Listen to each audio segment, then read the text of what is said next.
Situation happening right now in the NBA. Teams are tanking and abusing load management, but then we have rules to try and subside that. You must play 65 games in order to be eligible for end of season awards. There doesn't always need MVP or Defensive Player of the Year. There's also all NBA honors. And so the situation is a very good young player on a very good team, has a very serious injury, and the rule is going to affect if he qualifies for his second All-NBA honors. That player is Cade Cunningham, and his camp is pissed, rightfully so. Cade Cunningham's agent, Jeff Schwartz, spoke about the 65-game rule, telling ESPN's Shams Charania, quote, Cade has delivered a first-team All-NBA season if he falls just short of an arbitrary games played threshold due to a legitimate injury. It should not disqualify him from recognition he has clearly earned over the course of the season.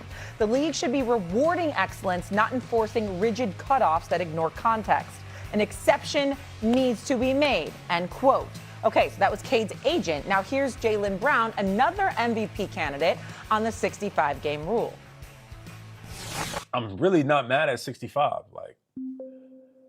I just thought the contrary was that in the past, guys would be playing 40 or 50 games and then be up for all NBA teams. And they play half the season because their numbers would be better because they only play half the games.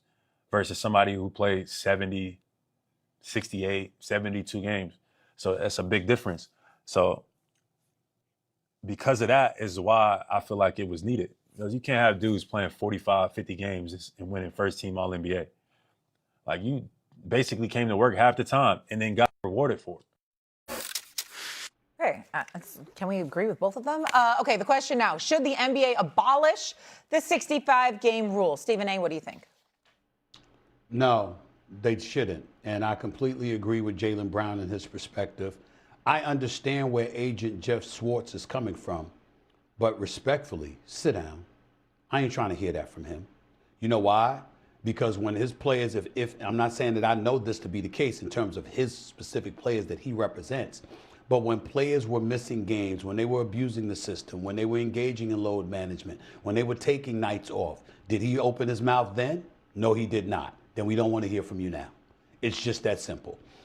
Cade Cunningham deserves to be a strong consideration for all NBA first team. He clearly was an MVP candidate for most of the season. He's an absolute stud and a star in the making. He's a star in this league, ascending the superstar status. The brother's special, no doubt about that. And it's not his fault because that's a legitimate injury with a partially collapsed lung. We get all of that. Nobody's questioning anything about that with Cade Cunningham. But there is something to be said about the players bringing it on themselves. The league didn't want to do this. The league wasn't thinking about doing this. Just like the league didn't want to make modifications to NBA All-Star Weekend. But player participation or lack thereof, player enthusiasm or flagrant lack thereof, along with other things, contributed to the league trying to make adjustments because it had sponsors, advertisers, and most importantly, its overall fan base to pay attention to. They did it to themselves. And that's what we're talking about here. We had cats getting contracts, okay? And I know this for a fact, and Jeff Schwartz knows it better than me. You had guys getting contracts and literally plotting for the next contract before they even took a second to honor the one they just signed.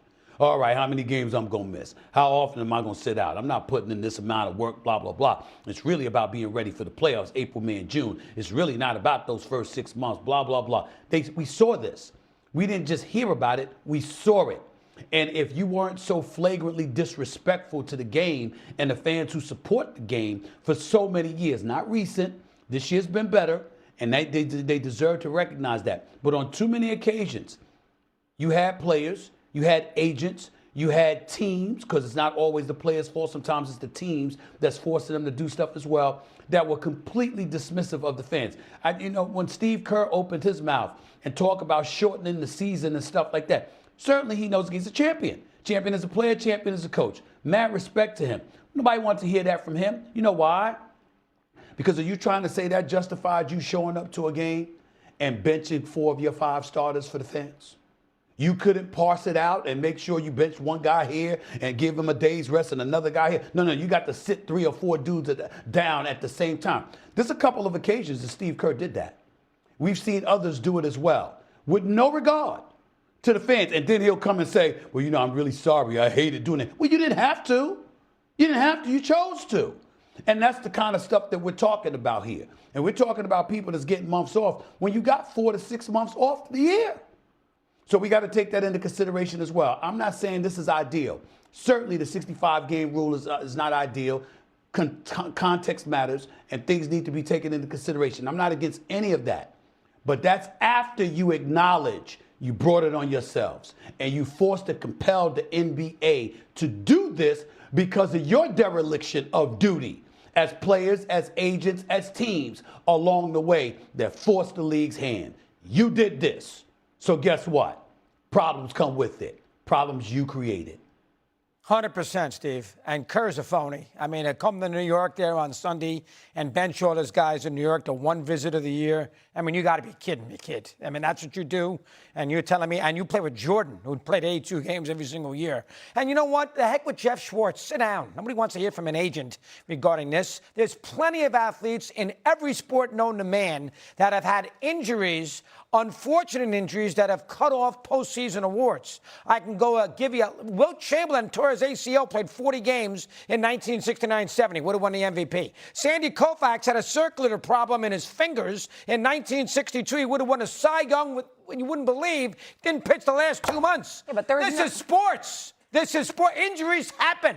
Okay. This is sports. That's the way it is. It's unfortunate. I feel bad for him. But we don't make any exceptions now because you're annoyed that one of your players had an injury. Tough. This is professional sports. Sometimes it bounces your way. Sometimes it doesn't. You can't give the guy the MVP for playing 61 games. It's absurd. So he's wrong. I have something to say. Go ahead, Shay, but make sure before we go to commercial break, I got some numbers to give y'all. But I was gonna ask a question. I hear what you're saying, but those instances you brought up, there wasn't this 65-game rule. There wasn't a rule in place. That was just the way the cookie crumbled. But now there's a specific number, and Cade is a specific instance with a serious injury. Well, you got to have a number. You got to have some barometer. Got to have a number, what Shay. are you going to do, 40 games, 50 games? No. You got to have something. I like the number. My question is now, though, maybe there's an exception to the rule. No. Maybe you could appeal it or do something because he has a very specific instance here. Tell me. No, Doggy, I like what Shay just brought up.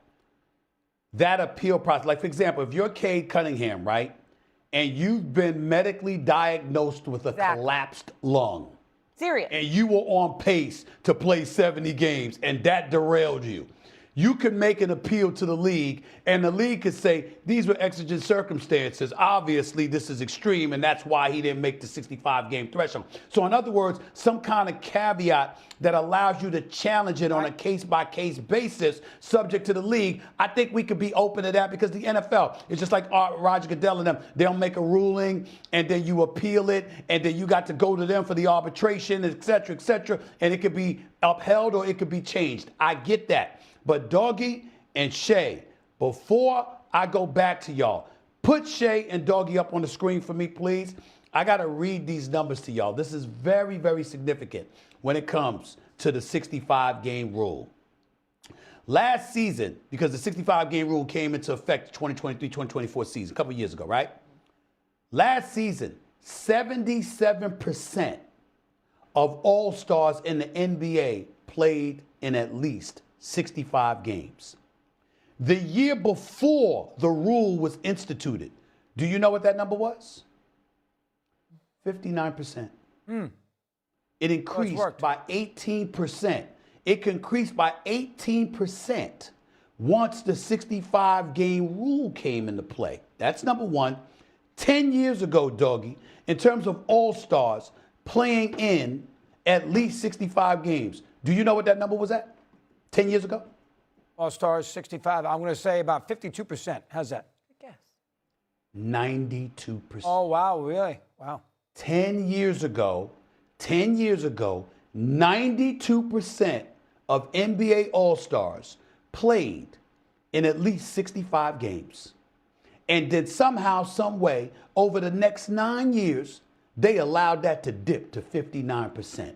That is the evidence that the NBA leaned on to highlight how dismissive All-Stars had become towards honoring their commitment to playing as many games as they possibly could during the regular season, which forced the 65-game rule to come into play. That's If their own I fault. know that, Yeah, it's their own if fault. I know that, Jeff Schwartz knows that. Sit down.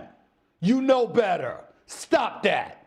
They did it to themselves. That's why we're all here. That's why they look at us and go off about us going off on them, because they want to ignore the numbers.